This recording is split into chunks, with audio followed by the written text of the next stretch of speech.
नमस्कार, मैं हूं शौर्या मिश्रा और स्वागत है आपका सी न्यूज़ भारत में। वक्त हो गया है उत्तर प्रदेश बुलेटिन का।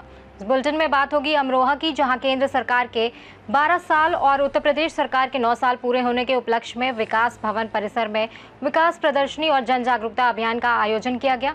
साथ ही बात होगी औरैया की, जहां अनुसूचित जनजाति आयोग की सदस्य नीरज गौतम ने CHC अयाना का निरीक्षण किया और स्वास्थ्य व्यवस्थाओं का जायजा लिया। ऐसे तमाम खबरों पर करेंगे विस्तार से चर्चा। अमरोहा जनपद के नौगावा सादात थाना क्षेत्र में एक युवक की कथित हरकत का वीडियो सोशल मीडिया पर तेजी से वायरल हो रहा है। आरोप है कि युवक ने खुद को घायल दिखाकर दूसरे पक्ष को मुकदमे में फंसाने की नीयत से पुलिस की मौजूदगी में ही दीवार में सिर मार लिया। पूरी घटना पास में लगे CCTV कैमरे में कैद हो गई है। बताया जा रहा है कि दो पक्षों के बीच चल रहा विवाद पहले से न्यायालय में विचाराधीन है। हंगामे की सूचना पर पहुंची पुलिस के सामने ही कथित तौर पर एक युवक ने दीवार में सिर मारकर खुद को घायल करने की कोशिश की। वीडियो वायरल होने के बाद क्षेत्र में चर्चाओं का दौर शुरू हो गया है।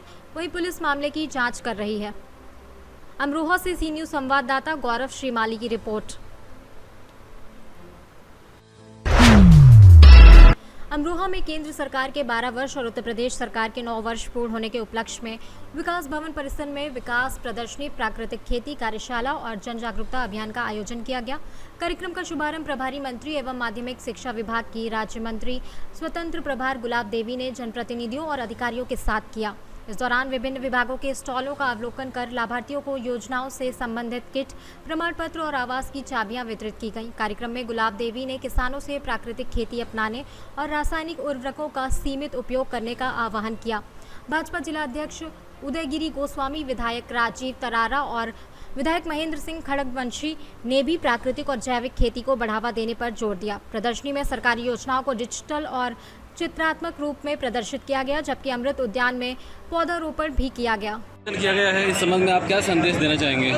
प्राकृतिक खेती कार्यशाला के आयोजन में आज हम यही संदेश देंगे कि जो हमारे देश के सबसे बड़े प्रबल, ज्ञानवान और बलवान ऐसे हमारे प्रधानमंत्री जी हैं, उनका ये संदेशा है और ये आग्रह है कि सभी लोग प्राकृतिक खेती करें।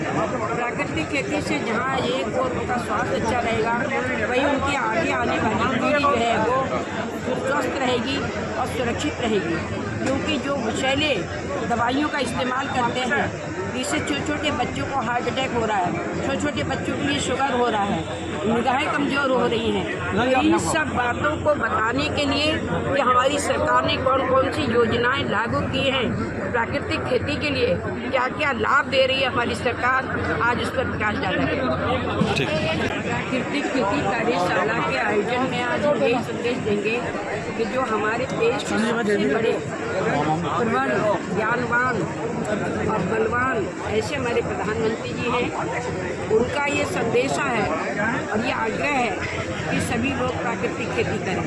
प्राकृतिक खेती से जहाँ एक और उनका स्वास्थ्य अच्छा रहेगा, वहीं उनकी आगे आने वाली पीढ़ी जो है वो स्वस्थ रहेगी और सुरक्षित रहेगी। क्योंकि जो विषैले दवाइयों का इस्तेमाल करते हैं, जिससे छोटे छोटे बच्चों को हार्ट अटैक हो रहा है, छोटे छोटे बच्चों के लिए शुगर हो रहा है, निगाहें कमज़ोर हो रही हैं। इन सब बातों को बताने के लिए कि हमारी सरकार ने कौन कौन सी योजनाएं लागू की हैं, प्राकृतिक खेती के लिए क्या क्या लाभ दे रही है हमारी सरकार, आज उस पर प्रकाश डाला है। अमरोहा से सी न्यूज़ संवाददाता गौरव श्रीमाली की रिपोर्ट।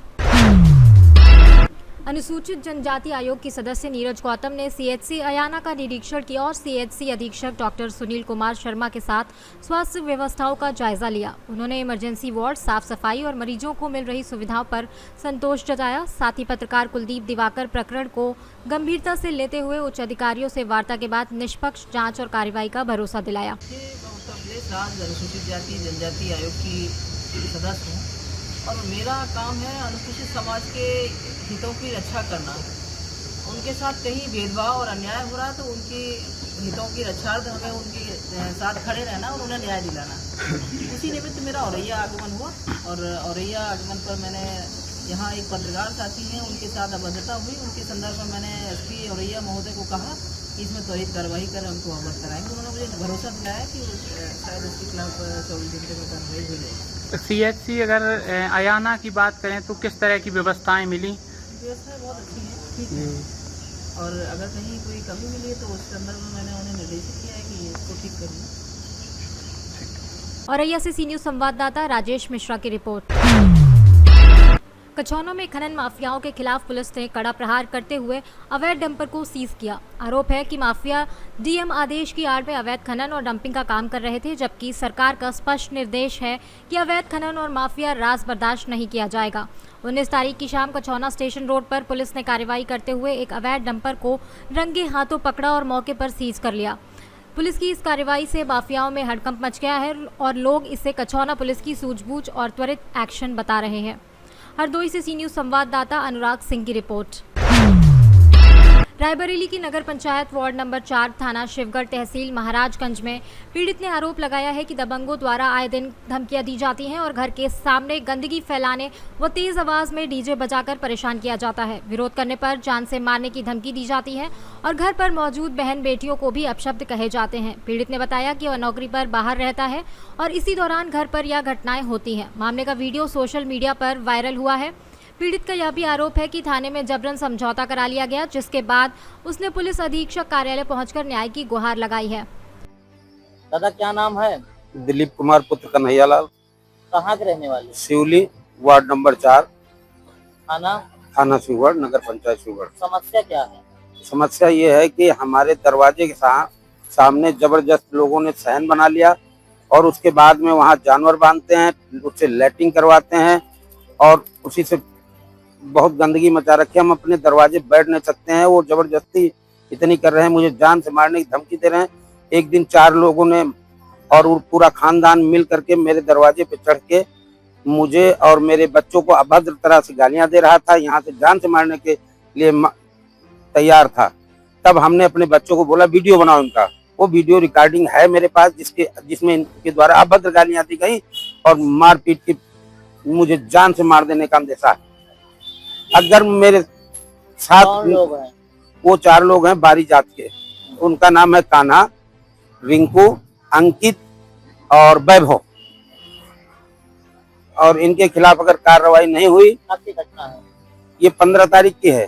फिर क्या हुआ? थाने गए थे? थाने गए थे, थाने में मेरी सुनी नहीं गई और मेरे से ऐसे ही समझा के वापस कर दिया गया। सुलानामा एक सादे कागज पर उन्होंने लिख लिया और हमसे साइन करवा लिए गए, जिसमें हम तैयार नहीं थे। मुझे उस घुट-घुट से जीने से अच्छा है कि मैं यहाँ मर जाऊं। अगर मेरे साथ न्याय नहीं मिला मुझे तो मैं आत्महत्या कर लूंगा। यहाँ तक मैं साहब से मुलाकात हुई है। साहब ने आश्वासन दिया है, एसओ साहब को लिखा है और एसओ साहब इसकी जांच करेंगे और उम्मीद है कि शायद उचित कार्रवाई हो। रायबरेली से सी न्यूज़ संवाददाता वीरेंद्र साहू की रिपोर्ट। फिलहाल के लिए उत्तर प्रदेश बुलेटिन में बस इतना ही। देश और दुनिया की तमाम बड़ी खबरों के लिए बने रहिए सी न्यूज़ भारत के साथ।